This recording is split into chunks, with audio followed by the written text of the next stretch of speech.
Zoom folks, is anybody there? There you are. I'm here. Hi, Hilda, and everybody. It's good to have you all on. I'm going to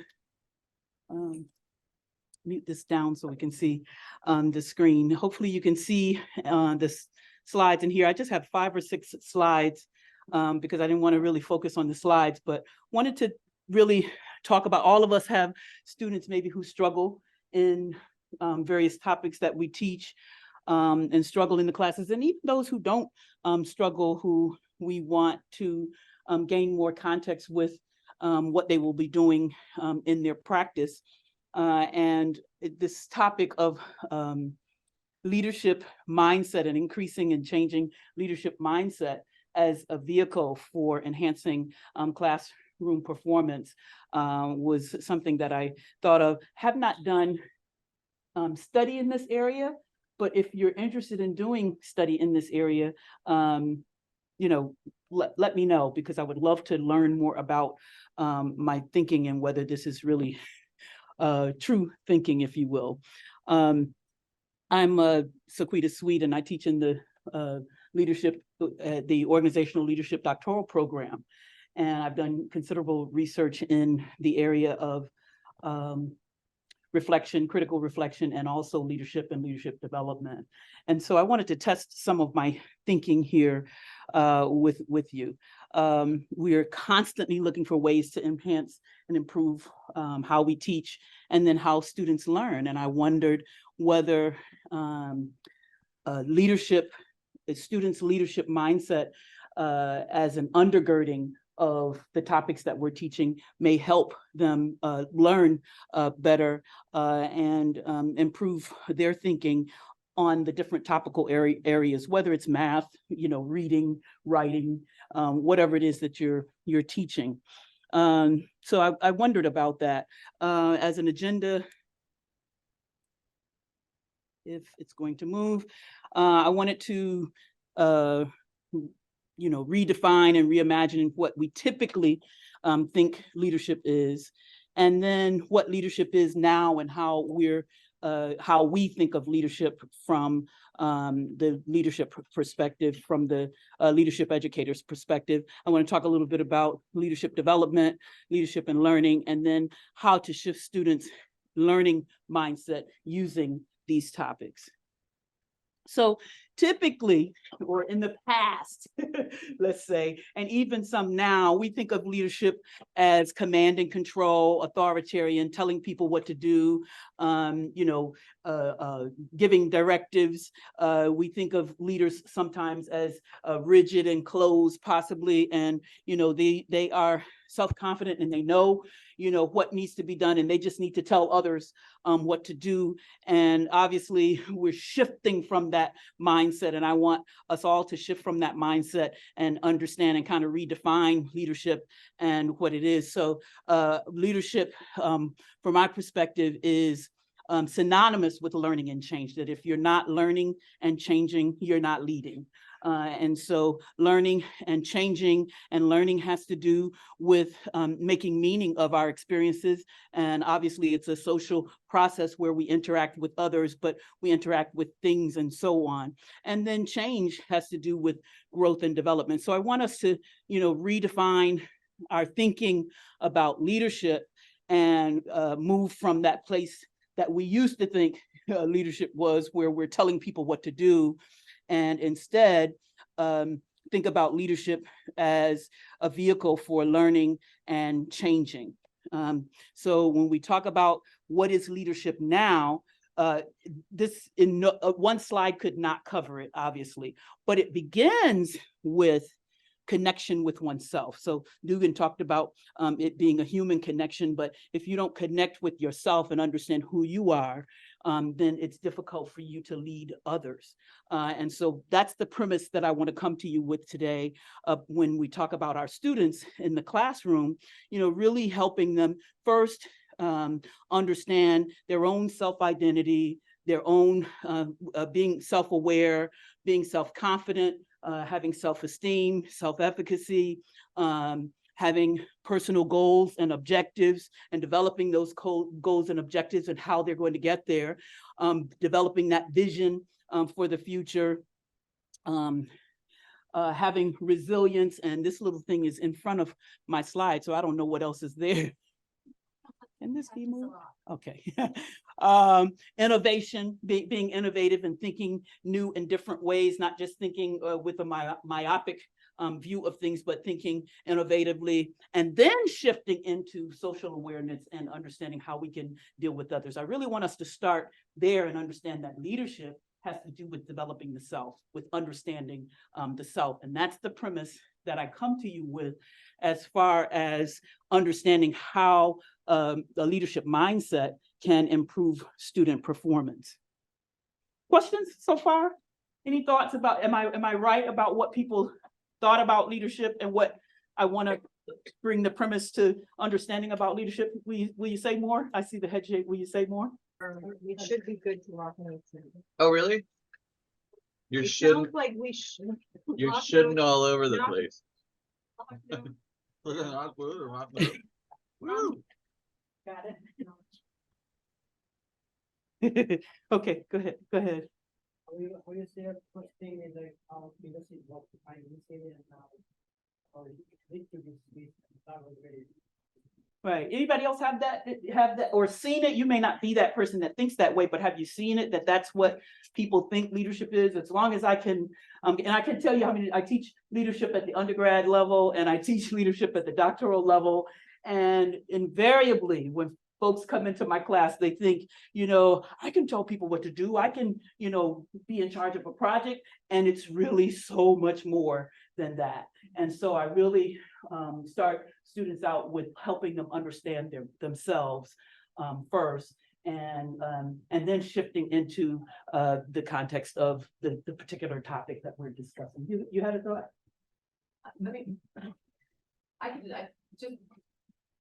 I guess for me, like when we're dealing with a leader, I think it takes that self-awareness to, especially when you talk about like discipline or, dealing with, like employee behaviors and, so if you're not self-aware and you don't know how to kind of control your own emotions, I think then, leaders do become that like authoritarian. Yeah, Mhm, right. mhm, Yeah. Exactly. Anybody else want to say on the topic? And Quick question of that, since you mentioned the undergraduate students and the graduate students, do you find any challenges or any differences between the undergraduate students and graduate students regarding defining what leadership is? we would think, yes, we would find a difference, right? Just because of the age, but I find there is many graduate students, doctoral students who think the old way of thinking of leadership as there are undergrads. And there's a big light bulb that comes on as we begin to help understand and the different theories, but then making sure we shift that understanding of the theories into their practice. The difference probably between undergrads and graduates or doctoral students is that they're working every day. So they're able to take understanding of these topics right into their workplace and make changes in their lives. For undergrads, they may not be working, but what I do is help them understand how they can use these topics if they're on a sports team or even in the classroom or with their families, so they can still begin to understand themselves and their identity in those contexts if they're not working in an everyday job. Okay. All right. So this is the premise that I want to start with.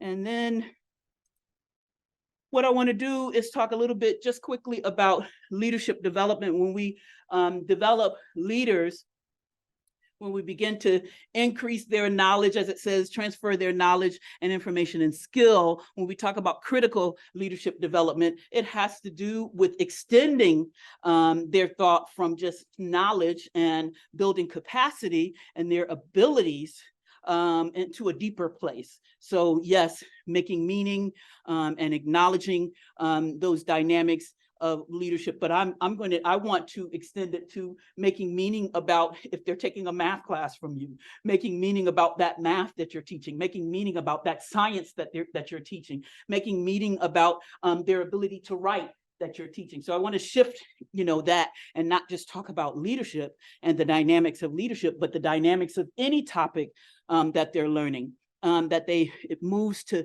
making sense of their experiences, making sense of the context in which they're existing at any given time, and then translating it into doing, into action. And so you can see here, acquiring knowledge, having some experiences in certain areas, and then using some tools that we'll talk about in a few minutes. And we were in the previous session, we'll talk about that critical reflection, using those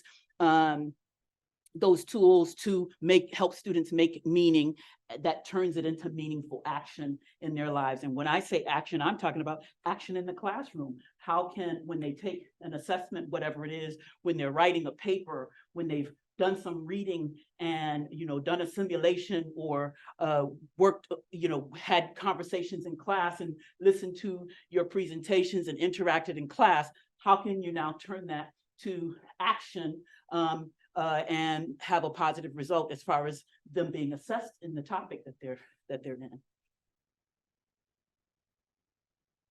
So when we talk about leadership and learning,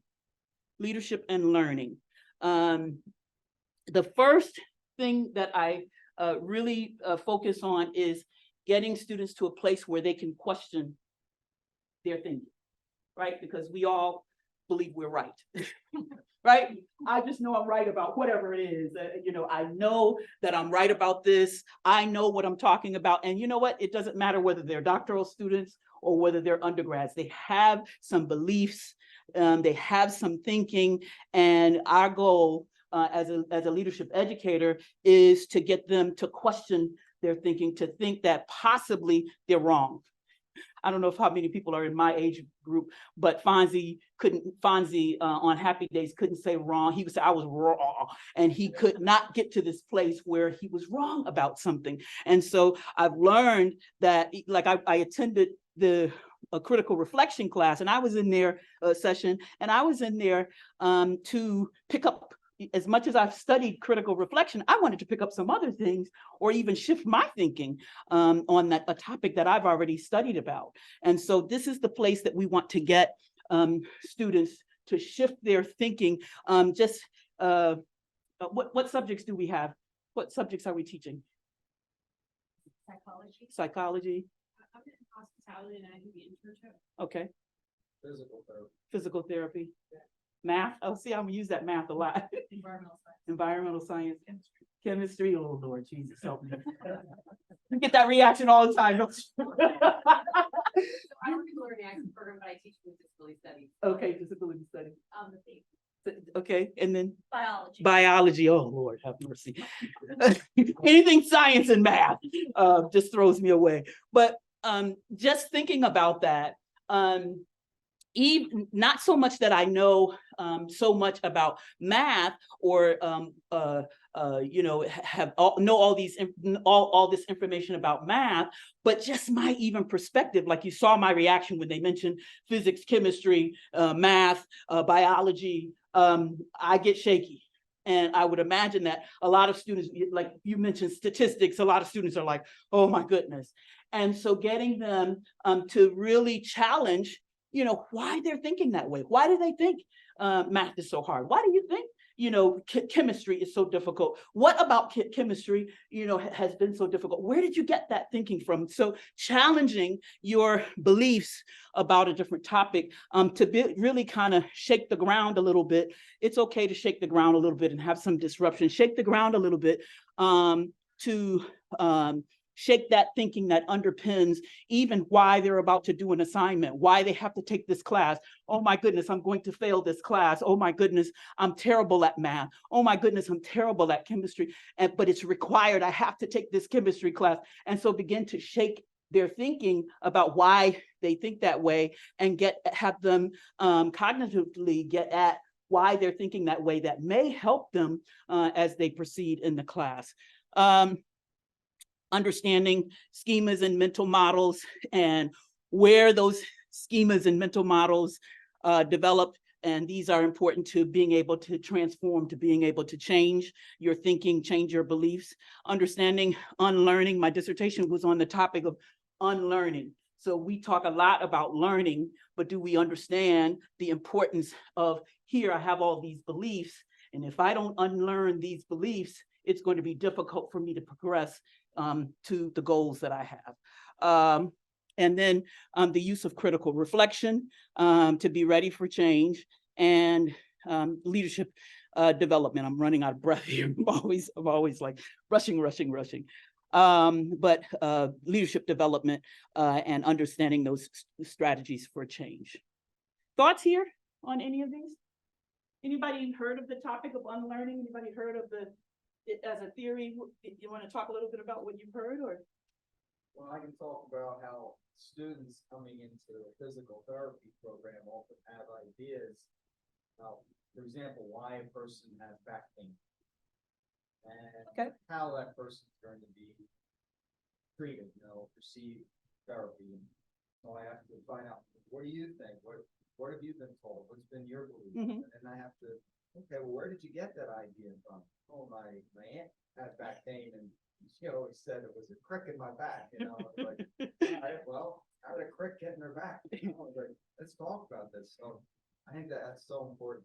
Yeah, and what does it do once they've, come to that conclusion of, this is where they got that from? It could be right or it could be wrong. What's the purpose in yeah, say it again. Say, oh, maybe I'm not right. Maybe I have the wrong idea about something. Right. Got to learn something new here. Yeah, so you can think of it as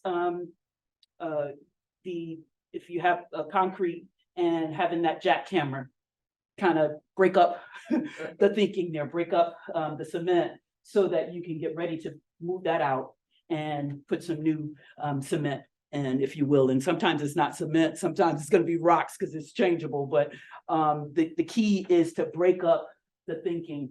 And can be difficult. This can be difficult because, who wants to unlearn? I know I'm right? So it can be kind of traumatic for people. And what we teach in our doctoral program is disruption is okay. Be prepared to be disrupted throughout this process. Your thinking is going to be disrupted. And I'm wondering if thinking in a lot of our classes needs to be disrupted so that they can, really be prepared and ready for that change. As you were talking in previous slides, I have a teenage daughter, and she works at like a retail establishment, and her manager, the leader of that, business, is not a great leader. Yeah. Like, it doesn't have the skills to be a leader, and there's all kinds of and I'm always talking to her about, okay, he doesn't realize that that's, he's reacting because he had a bad day or this happened.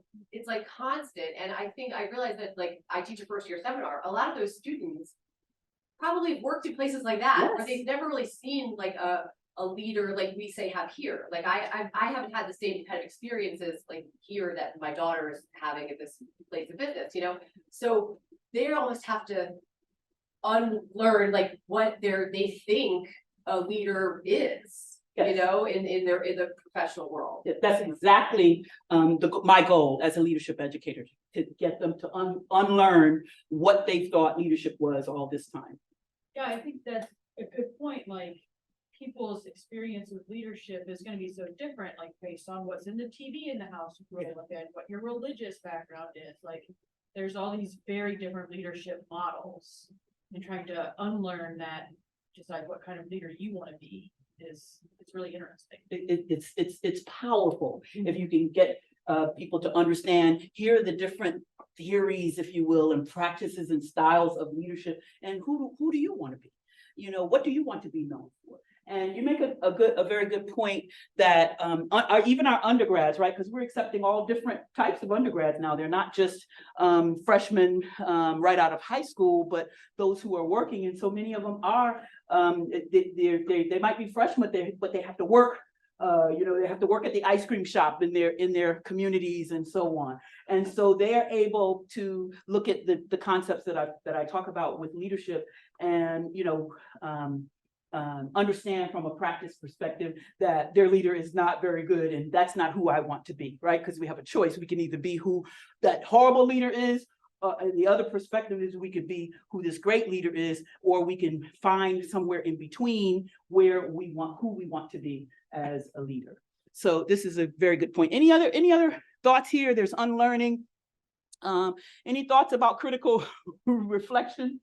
Any experiences with critical reflection? Does anybody reflect, do reflection in class? Ask reflective questions in class? I have. Varying degrees. Yeah, you should have attended Mary's class was excellent on it, and I guess they'll share the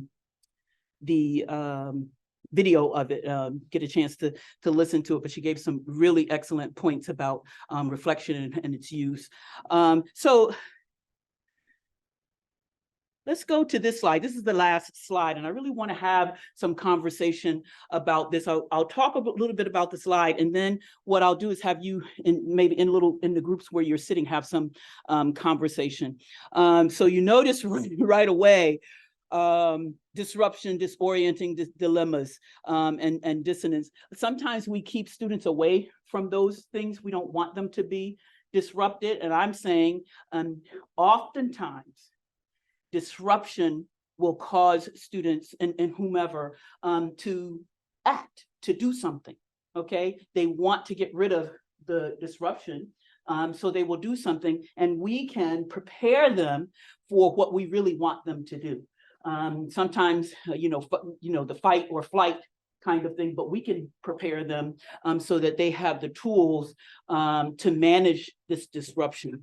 So, again, challenging their belief systems and assumptions and values. There's a guy, Taylor, a long time ago, who spoke about how we have to teach beliefs. We're thinking we're teaching, math, and we're really teaching beliefs. Thank you so much. We're really teaching beliefs, and that's daunting, right? But as students are learning, they are developing beliefs on whatever topic. They're developing self-beliefs, and they're developing beliefs about the context and the topics. One tool that I use a lot is self-assessments. And I would encourage it for you that you use self-assessment. So when I teach transformational leadership, when I teach, I teach so many styles of leadership and so many theories of leadership, but whatever theory of leadership I'm teaching, transformation, adaptive leadership, authentic leadership, servant leadership, whatever theory, I try to find an assessment, a self-assessment for the student to assess themselves. And oftentimes that's like an eye opener. It's like, oh my goodness, I just graded myself using this self-assessment on how well I am of a transformational leader I am, how well of a servant leader I am. Now, that presupposes that they want to be a transformational leader. They want to be an adaptive leader. They want to be seen as authentic. So let's take that authentic. There's an assessment for authentic leadership.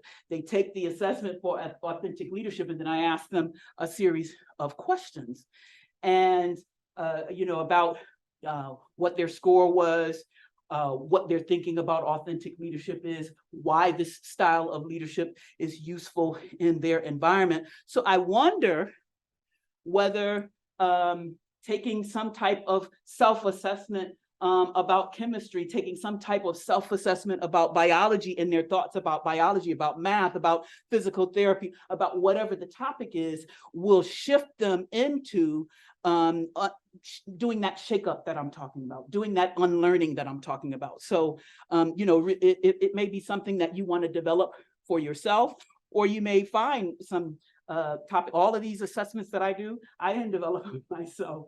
I searched for them and was able to find these assessments about the topic that I'm teaching. And I'm wondering whether if you're teaching, whatever topic you're teaching, whether you can find or make up some type of assessment, some type of questionnaire that ignites their thinking, that causes them to shift their thinking to a different place, to question that what they were thinking about the particular topic was true. The beautiful part is they take it themselves. They don't have to share it necessarily with anyone. And so it's a safe environment, or they can share it.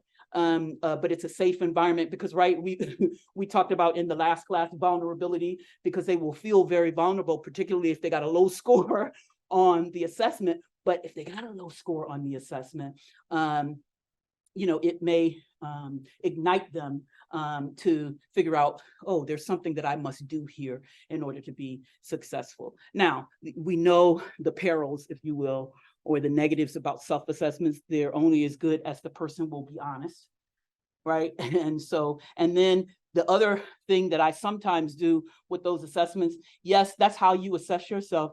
Give this to someone who knows you well and let them assess you in this area. And I've had doctoral students do that, and they will invariably, they will come back and say, my spouse, my partner, came back or my daughter, my son came back and the assessment the results of the assessment that they gave on me was totally different than the results that I had.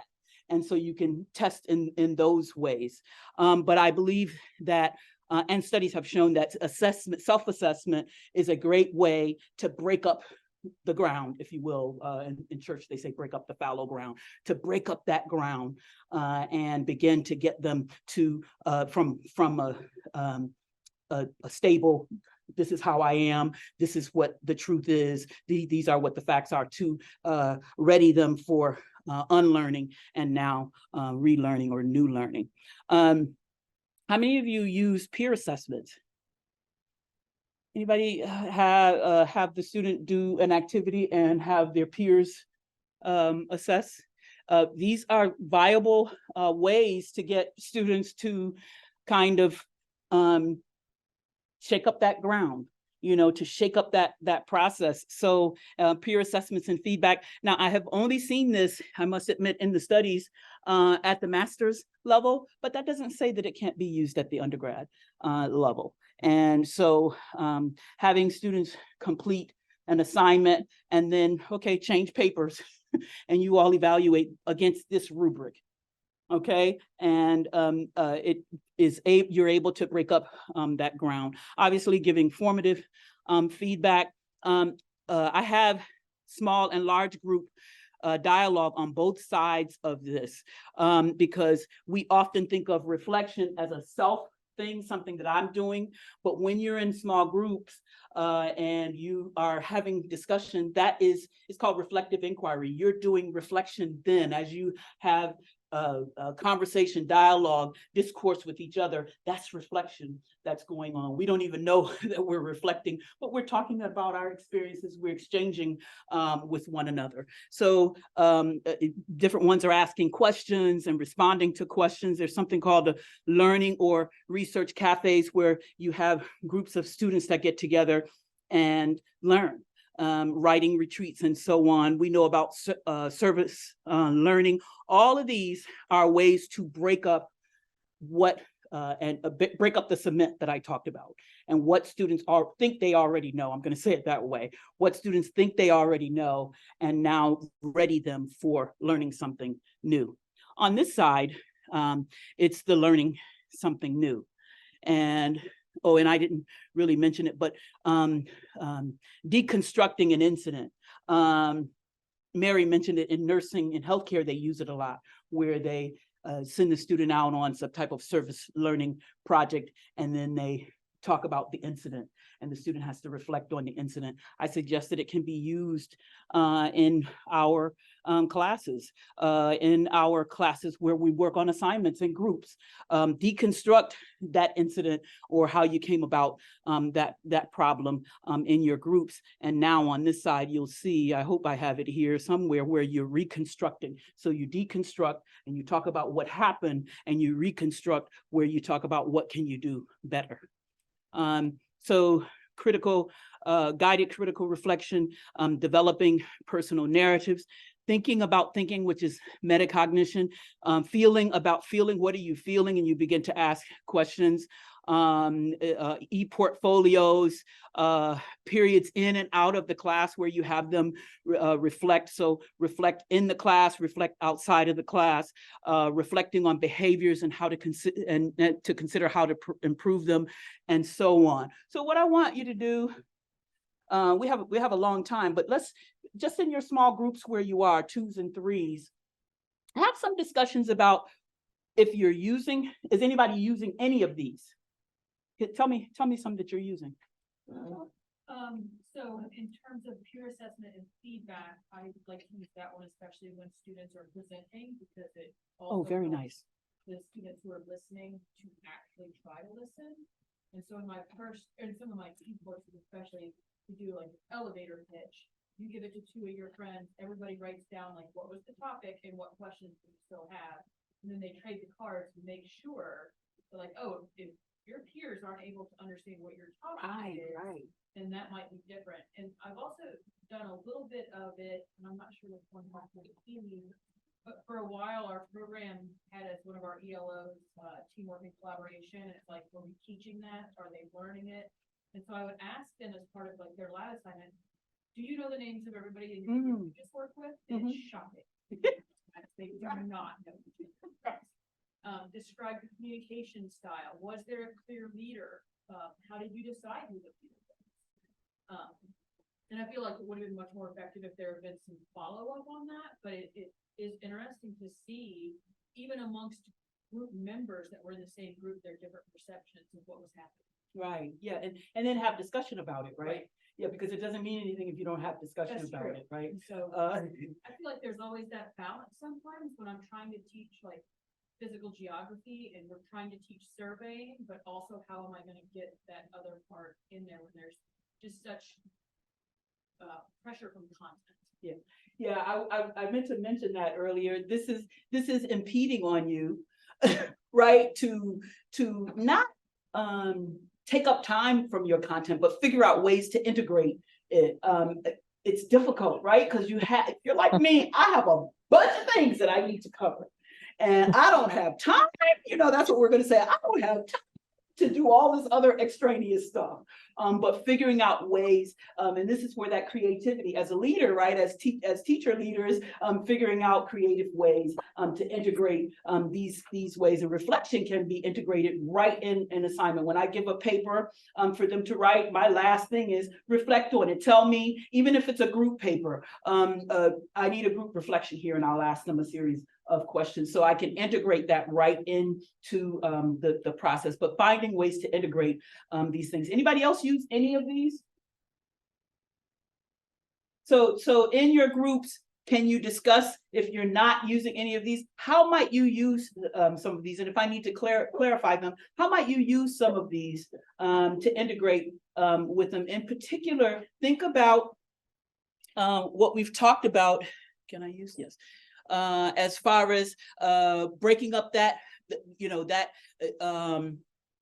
fallow ground, if you will, getting students to question their thinking, getting them to understand the mental models and why they think what they think, possibly using critical reflection.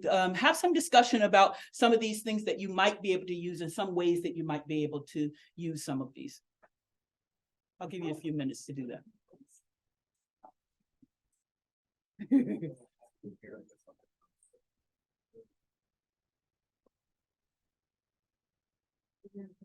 Less so. One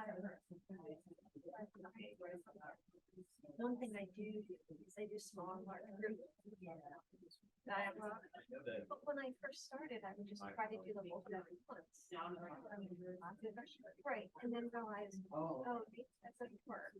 At least for 35 student class.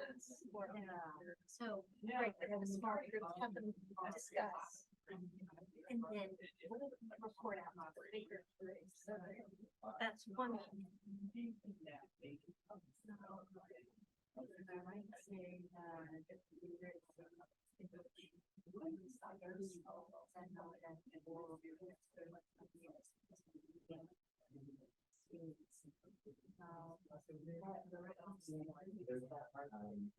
Everybody needs to be a leader. So when I teach labs, I generally have lab groups, and sometimes, depending on the floor, now that I'm more likely or less likely to give specific things that they're responsible for. Yes, I'm leading them, but that's so that they can kind of each other. Designate different tasks. Or I may say, okay, there are 4 people in your group. I want to make sure at least one of you is in charge of this, one is this. I don't assign them. It's okay, these are the 4 things that need to get done. Give them the tools to get it done themselves. That's a great, idea. The other thing is think about why we're think about in practice setting.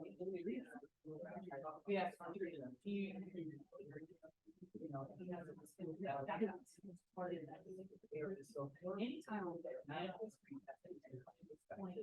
outside of our classroom, then it gives clear they might what their career might be. Absolutely. Sometimes I wish I myself better leader. I know the feeling. I can do the work, but you have to have some more. The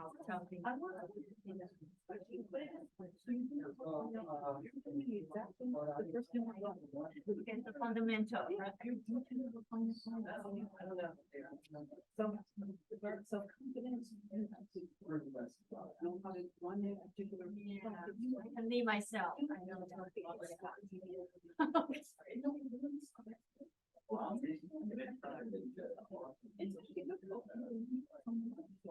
I've been wanting to just he's like, oh, I do things real well. Right, so energy devices like self-discipline. And so you can see from your perspective that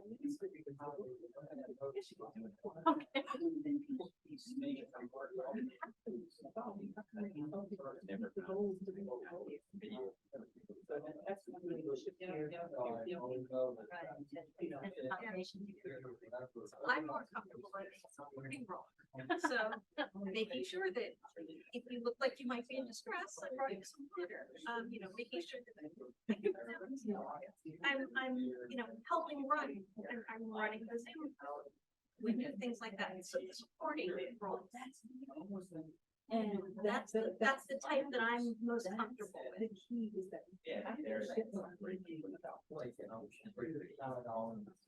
so I said, now that my slide,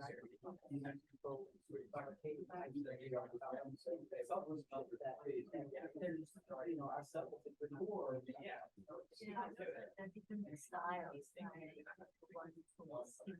Even our communities, one was giving us services. So, like each of their style, to motivate people. Speaking on standards,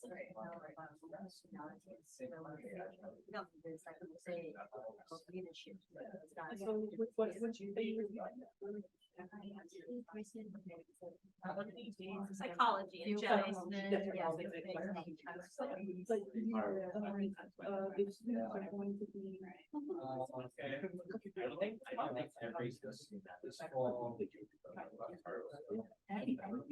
That makes actually difficult. You would think that it's easy, but.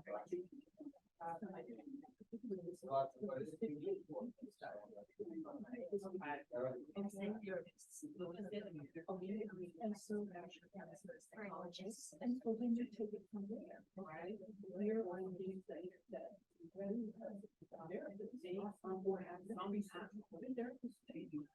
Need to lead their clients once you're better having life. I'm just praising that leadership can be discussed in any of our meeting conferences.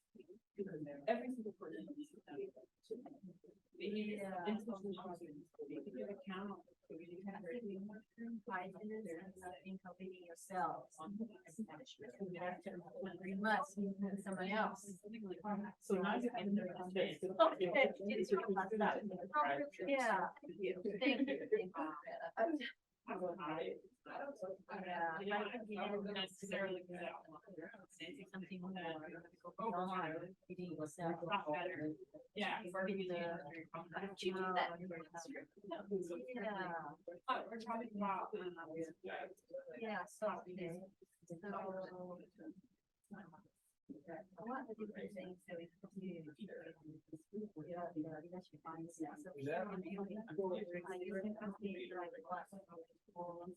Setting. I realized that number one, and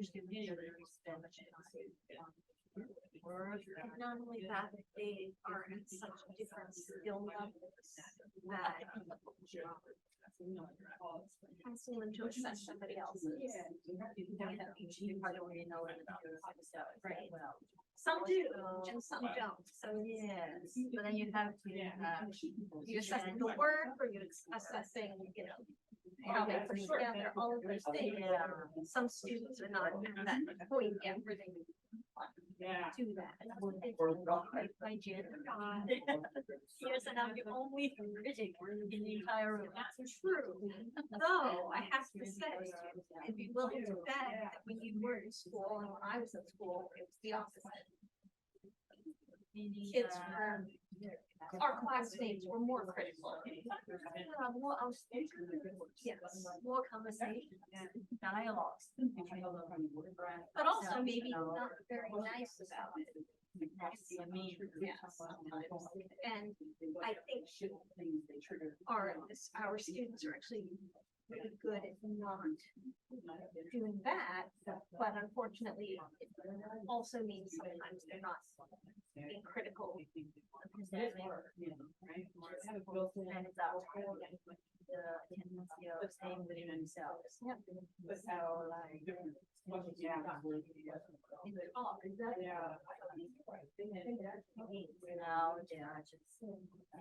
little yes, one another. I think you're right. I have to use the word. But that's okay though. Yeah. Yeah, you get to talk. You have to be like a lot is better than what they have. But our incoming freshmen this year, when they were in ninth grade, pandemic hit.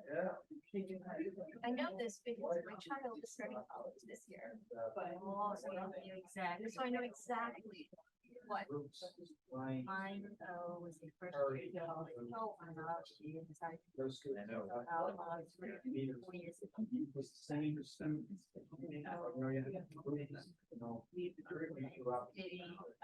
All I know. I think so. I think this year might be But you low. just. Right, yes. Yeah. Because we were in ninth grade, we didn't get that normal high school experience, not until they were years earlier. Then things were limited, so. Praise. Yeah. I love this one. Let's see, there's nothing about like. Then how about like project? Somebody needs to be more very not just everything, but very organized. Yeah, assigning tasks. So how do we develop it? So I wonder, I don't, something unusual, maybe.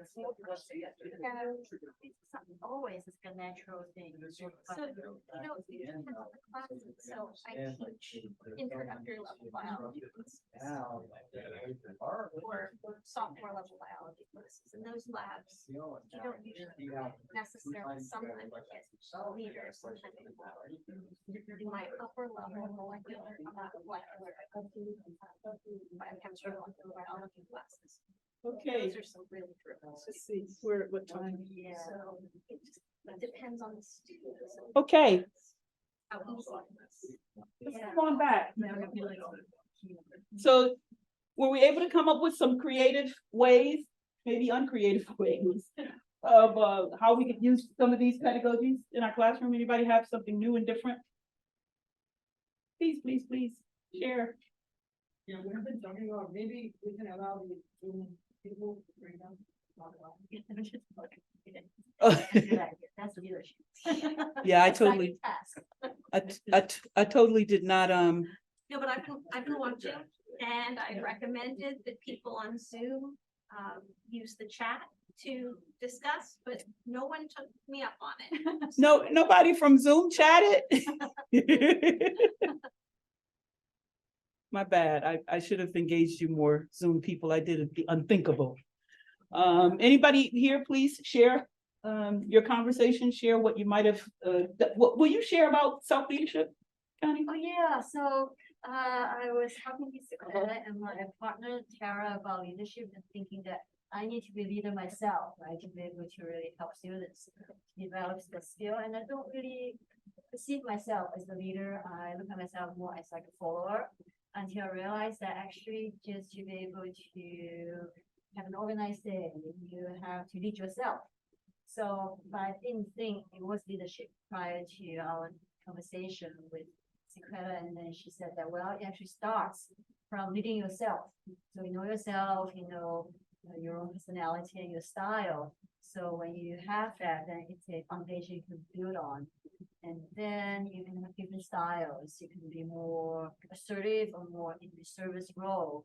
But then regardless of your style, you're able to affect and influence people. And that becomes leadership. So learn Absolutely. about like self leadership. Absolutely. When you have students who say, you know, I'm not a leader, we're all leaders. We have to lead ourselves before we lead anybody else. And this is what I was talking about redefining and reimagining the concept of leadership. That we can't think of it in these old ways of, you know, that leaders, when you say the word lead, you're expecting that somebody is following you. Well, in this case, you're following yourself. You have set, I talked about it, right? You're becoming self-aware, you're defining your identity, you're defining your goals, your objectives, your vision for yourself and what you have to do for your life.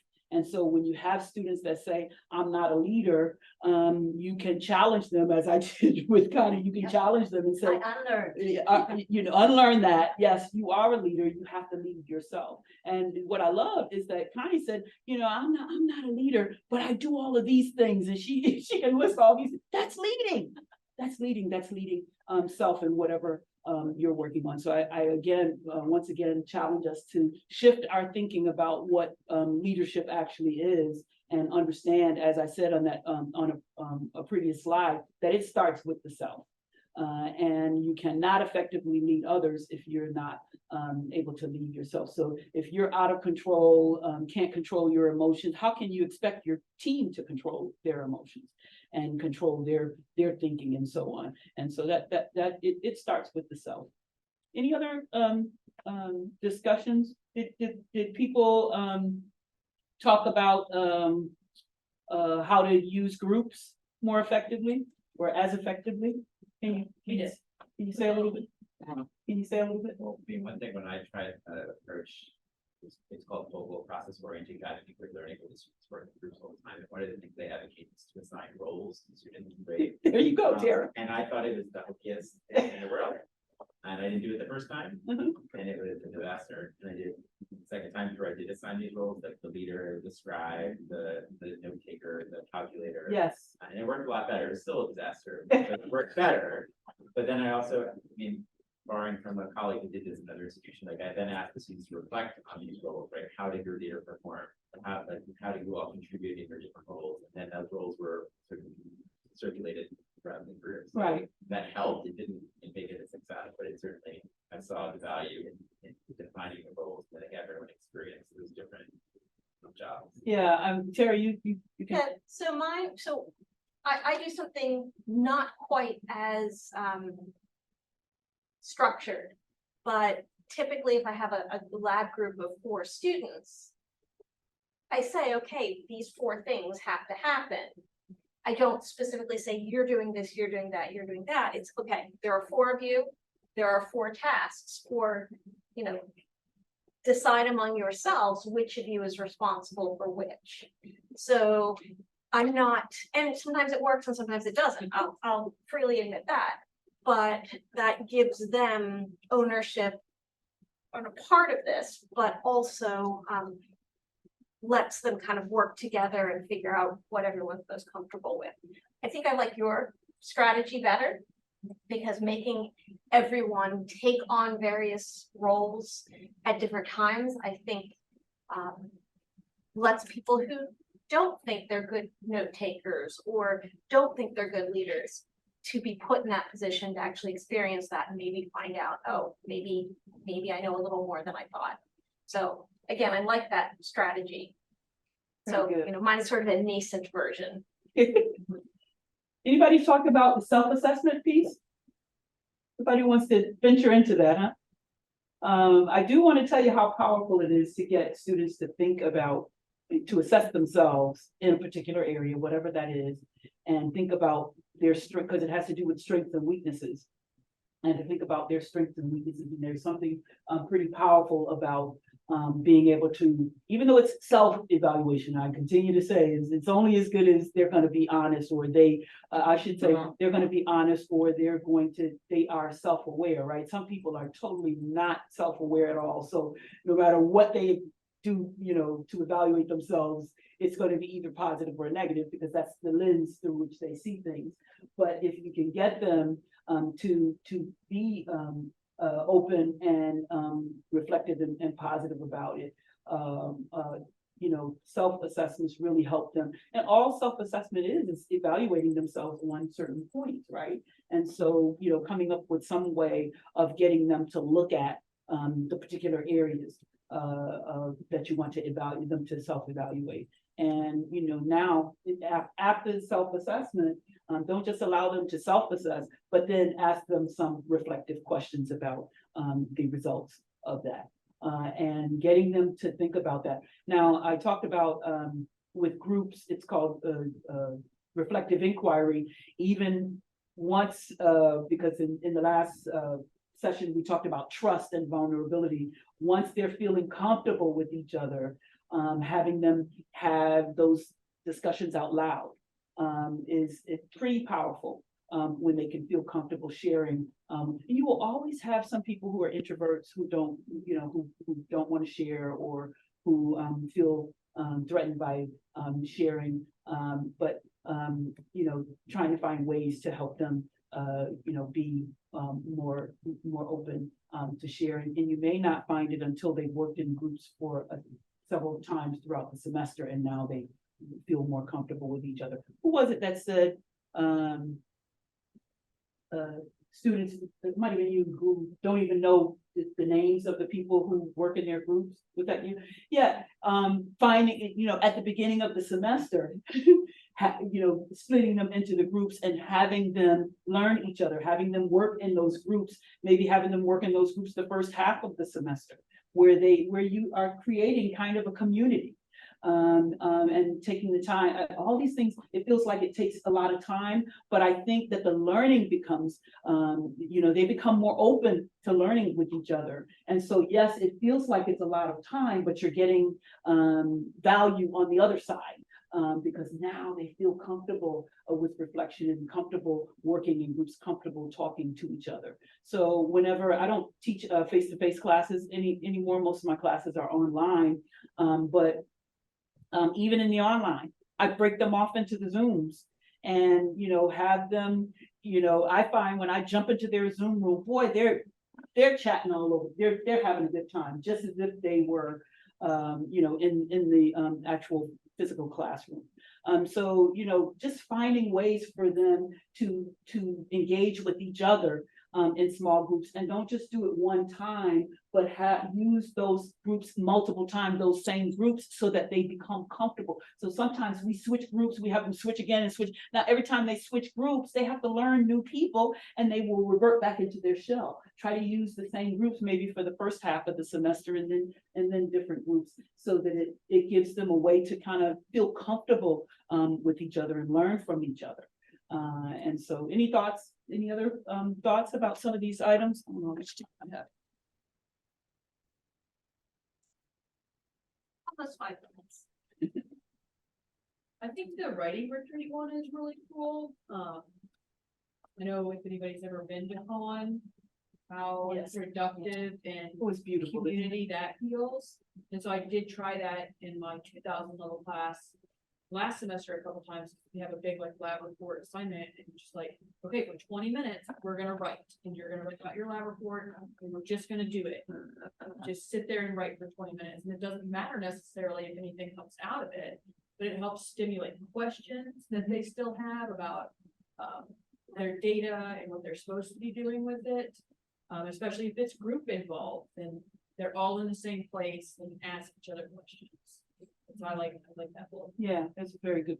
And it's the same as, it's similar to just a different name, learning or research cafes. It's a similar thing. Did you ladies come up with any new and different items that you wanted to or may try? No, but I liked what you said about the group thing. I didn't really think about that, like that every time they are in a new group, that they're kind of adjusting again. Mhm. You know, I do that too often, it's, you know. Yeah, we so always- they get to know everybody, but then, you know, it's really, then it kind of backfires in that sense, but. Yeah, so in the doctoral program, we're in cohort models. They're gonna be with these students for 3.5 years.